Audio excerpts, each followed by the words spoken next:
पर्वत नाचे सारा गाँव। भक्ति के रंग मां रंग जावन गूंजे तोर नाव। डीजे यश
ज्योतिले आवाज आए, भक्ति के ज्योतिया जगमगाए।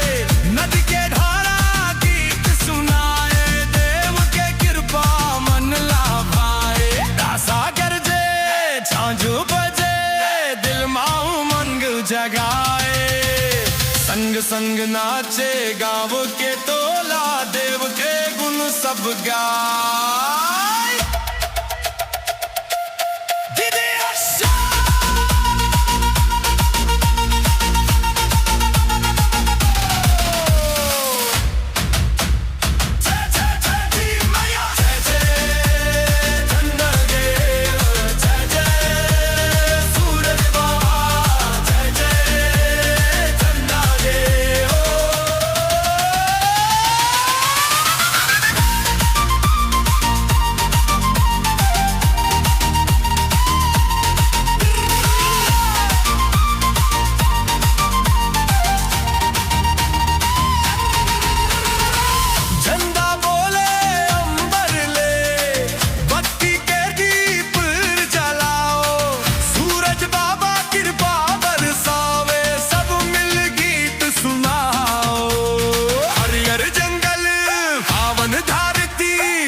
नाचत गावत बत्ती मनावन, यही हमर पहचान।